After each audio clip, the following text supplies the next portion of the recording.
Can you spare a zipper? If so, then you can make yourself an improvised fish hook. Just break off the zip and bust open the loop. Pull out the loose end to a 90-degree angle and then use a rough stone to grind the exposed tip down into a sharp point. And there you go, an easy to make improvised fish hook. Alternatively, you can turn the ring tabs of any discarded soda cans into fish hooks too. Spent bullet casings can be repurposed into makeshift arrowheads. Just grab a large rock and pound the casing flat. Remove the uncrushable rim by bending the metal back and forth until it breaks off. And once that's all done and dusted, grab a coarse stone and begin grinding down and sculpting that metal into your desired arrowhead shape.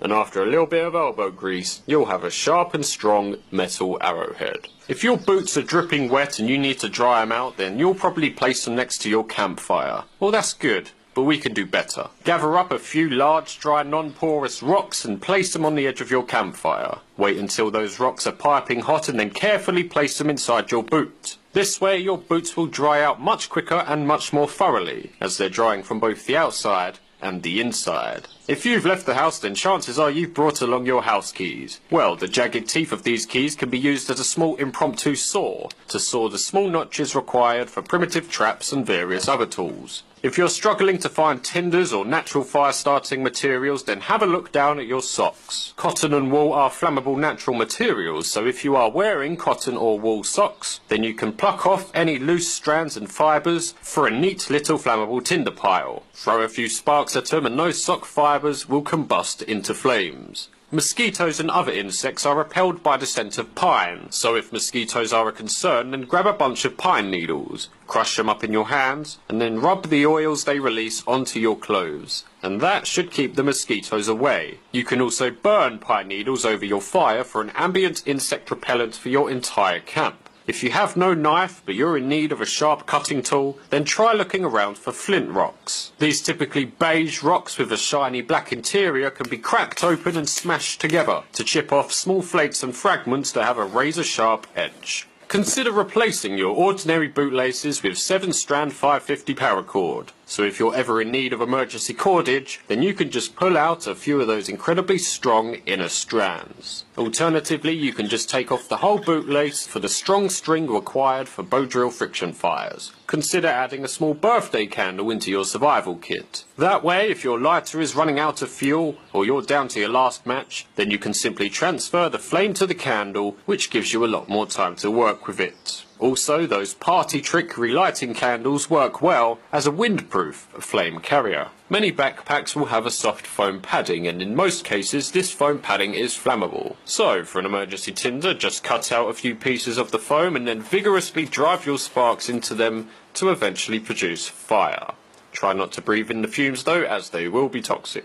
If your plastic water bottle has convex curvature, then if you angle it just right in front of the sun, then you can focus down the sun's rays like a magnifying glass for a Hail Mary fire-making method. If you're on the brink of dehydration and in need of some clean, safe drinking water, but all you have on you is a mere plastic bottle, then worry not, because you can still boil and purify water over the fire in just a mere plastic bottle. The plastic can withstand the intense heat of the fire without melting or deforming, so long as there is water inside to keep the bottle firm. Plastic bottles can not only boil water, but they can also filter your water too. So if the only water you have available to you is the filthy, dirty, putrid pond water, then the usual trick is to cut the bottle in half. The bottom will be your boiling cup and the top will be your water filter. To make the filter, simply pierce a few holes into the lid, and then gather up some moss, some grass and some small stones, and place them all into the top half. You can now pour your filthy water through this makeshift filter and it will come out a lot cleaner. Not perfect, but certainly cleaner. Now take your boiling cup full of filtered water and place it into the fire. Keep the fire small and under control and watch as the water begins to boil. The end result is a cup of clean, drinkable water and a reusable intact cup and filter. A word of caution though, this method does indeed release toxic carcinogenic plastic chemicals into the water, so only use as a last resort. Drinking that stuff is not good for your long-term health, but it will keep you alive for now. Hands can get pretty filthy. Eating with them carries the risk of getting ill. Well, avoid potential illness by eating with makeshift chopsticks. Just split a stick down the middle and place a twig or stone in between the cut. Now, you can grab and eat your food without having to worry about bacteria, as you can just dunk the tips in boiling water to completely sterilise them. If you need to get going, but you're worried about how you'll get your next fire lit, then before you go, grab a large piece of leftover charcoal and take that with you, because as long as you have a spark thrower, then you can reignite that charcoal back into a glowing ember. If you happen to stumble across any discarded soda cans, then you can make a portable windproof stove, one that you can cook upon or just have as a little warm fire by the entrance of your shelter, if torrential downpour prevents you from having a fire on the outside. To make it, simply cut into the side of the can from the top down, slice across the top and bottom until you have a capital I shaped cut, and this is your window. Simply peel them open and you're good to go.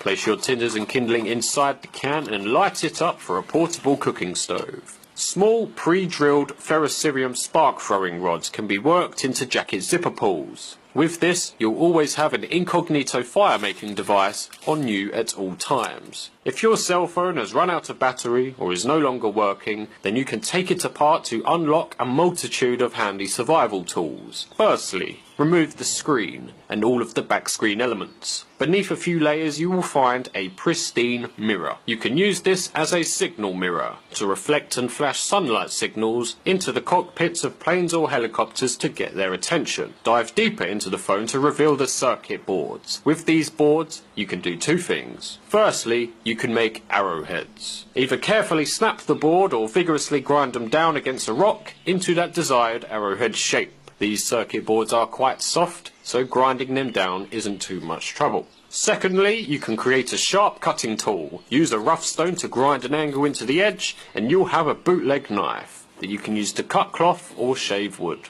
Also, if you carry headphones with your phone, then they can be used as wire snares for small game. They probably won't be very effective, but it's worth a shot. Behind the speaker element you will find a magnet. With this magnet you can make an improvised compass. All you'll need in addition to the magnet is a small metal strip, made either of iron or stainless steel. This could be a needle from your first aid kit, a hairpin, a piece of hair clip, or just a metal pin out of a watch strap. To make your compass, simply rub the magnet down the length of the metal pin for several minutes. Afterwards, your metal pin will now be magnetized, with both an attracting and repelling magnetic pole.